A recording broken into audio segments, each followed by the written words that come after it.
फार गोड रूपक आहे. मुलगी आणि बापाचं नातं या ठिकाणी सांगितलंय बरं का महाराज. फार किती प्रेम त्या बापाचं आणि मुलीचं एक गोंडस असं नातं आहे. फार गोड नातं आहे. किती गोड ऐका. थोडस व्यवहारातून सांगतो आणि व्यवहारातून सांगितलं की परमार्थ लगेच आपल्या लक्षात येईल. किती गोड नातं.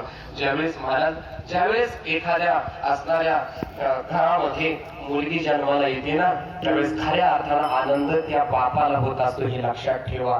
हो बापाला किती आनंद होतो. तो बाप म्हणतो पहिली बेटी और धन की बेटी आणि हळूच म्हणतो महाराज महाराज महाराज घ्या वरती घ्या जिलबी. इतका आनंद त्या बापाला असतो. इतका आनंद असतो. अगदी त्या मुलीचं शिक्षण बालपण असेल शिक्षण असेल आणि मग मात्र शिक्षण झालं की त्या मुलीच्या विवाहाची काळजी त्याच्या डोक्यावरती असते. तो भार त्याच्या डोक्यावरती असतो. आणि बापाचाच प्रेम असतो असं नाही तर त्या मुलीचं सुद्धा त्या बापावरती किती प्रेम असतं बघा ना. किती प्रेम असतं. मुलगी किती बापावर प्रेम करते. हो ज्यावेळेस मुलगी शाळेत जाते मुलगाही शाळेत जातो आणि मुलगी शाळेतून आली की त्या ठिकाणी आल्यानंतर आई सांगते बाळा बाळा जेवून घे. त्यावेळेस मुलीचा पहिला प्रश्न असतो आई बाबा जेवले का ग. त्यावेळेस आई खिन्न स्वरात सांगते बाळा काय झालं गेली 2 दिवस झाली तुझे बाबा अजून जेवले नाही. आई जर या घराचा पोशिंदा माझा बाप जर उपाशी असेल तर मला नको जेवण. मुलगी सुद्धा जेवत नाही. पण हाच आपला असणारा वंशाचा दिवा तिकडून येतो बाहेरूनच दप्तर फेरतो तशी आई इकडून त्याच घ्यायला सावध. तिला माहिती 5 वाजता आल्यानंतर आपला दिवा येणार आणि मग आल्यानंतर ते म्हणता अरे वाढ जेवायला. आई सांगते मेल्या मोद्या अरे तुझा बाप जेवला नाही गेली 2 दिवस झाली तुझी ताई जेवली नाही. तो म्हणतो वाढ जेवायला. अगं आई तू येडीच आहे. कानूरला गेला असं दुपारचं तिकडच पाववडा भजे पाव खाऊन आला असं मग आपला दिवा. पण दिव्याला जोडी पण ती असावी. काय म्हटले मी पण ती. दिवाळीला काय पणत्याच लावतोय महाराज. दीपोत्सवाला काय करतोय आता मेणबत्त्या आल्या पण तीच आहे. आणि म्हणून त्या ठिकाणी हे बापाचं आणि मुलीचं प्रेम. आणि ज्यावेळेस त्या मुलीचं असणार मुलगी रूपवर होते बाप तिला यथायोग्य वर शोधतो आणि मग ती मुलगी ज्यावेळेस सासरी जायला निघते ना मग त्या बापाची अवस्था बघावी. माझ्या त्या बापाची अवस्था बघावी. मी तुम्हाला लहान लहान उदाहरणं सांगणारच नाही. ज्या भोले बाबाच्या प्रांगणात ही सेवा आहे ना त्या भोले बाबाच्या सासऱ्याचीच अवस्था लक्षात डोळ्यात राहणार माय बाप. अरे हिमालयासारखा पहाड रडलाय. पार्वती माता सासरी निघाल्यानंतर मैना माता पार्वती मातेला सांगते करे गो सदा शंकर पद पूजा नारी धर्मपती देव न तुझ्या. असणारा नारी धर्म पतिव्रता धर्म त्या ठिकाणी असणाऱ्या त्या आई साहेबांनी सांगितला. हिमालयासारखा पर्वत रडलाय.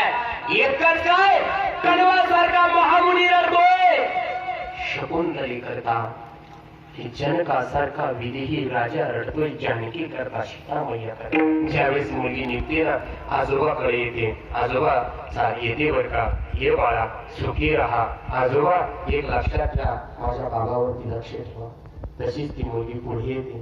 पुढे आल्यानंतर आजीचं दर्शन घेते. आजी माझ्या बाबाची तू आई आहे. लेकुराची हित माऊलीची चित्त ऐसी घड. आई आजी माझ्या बाबावरती लक्ष ठेव. हो ये बाळा. नंतर तीच असणारी मुलगी आईकडे येते आणि आईला सांगते आई ग किती बोलतेस तू माझ्या बाबांना. सावधान आई आता मी गेल्यानंतर इथून पुढे माझ्या बाबांना असा आधवा तत्व बोलत जाऊ नको. आई तसंच ते घोट असणारे कडवे घोट सहन करून प्रपंचाचा भार माझे बाबा वाहतात. पुढे ती मुलगी येते. थोरल्या भावाच्या या ठिकाणी थोरल्या भावाला मी म्हणजे त्याचा निरोप घेते. दादा येते मी बाबावरती. प्रत्येकाला सांगत असते माझ्या बाबाची काळजी घ्या. छोट्या भावाच्या गळ्याला बिलकुल मुलगी हंबरडा फोडून रडायला लागते. अरे भैया किती छळतोस रे तू बाबांना. फाटके कपडे त्यांनी घातले. सुंदर असणारे रेशमी जरीचे कपडे आपल्या करता. तुटक्या चपला त्यांनी घातल्या.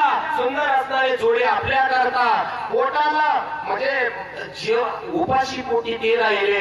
भरगतचं जेवण आपल्याला आणि आपलं शिक्षण केलंय. भैया बाबांना त्रास देऊ नको. आणि मग मात्र सरते शेवटी येते बापाकडं. बापाच्या गळ्याला बिलगून रडते. एरवी गावामध्ये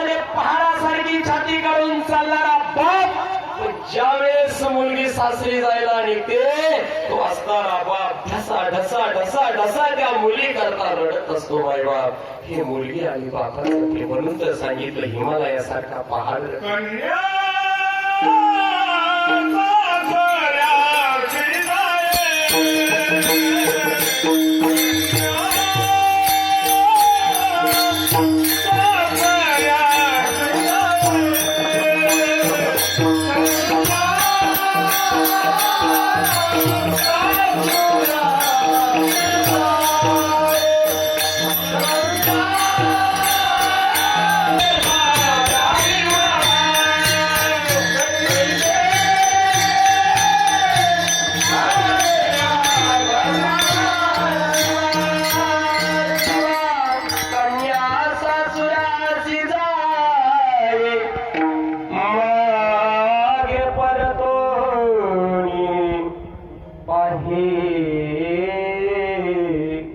हा जो प्रसंग सांगितला मी तुम्हाला भावनिक करण्याकरता सांगितला नाही. त्यामध्ये फार मोठा सिद्धांत आहे. ऐका, काय करतो बा, ज्यावेळेस आपली मुलगी उपवन होते ना त्यावेळेस त्या मुलीला यथायोग्य वर शोधतो. कन्यावर जाऊ द्या, सुभाषित नाही सांगत.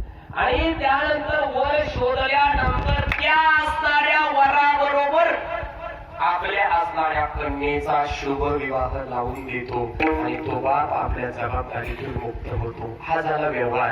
या परमार्थामध्ये संत हे आमचे मायबाप आहे. काय करतात संत?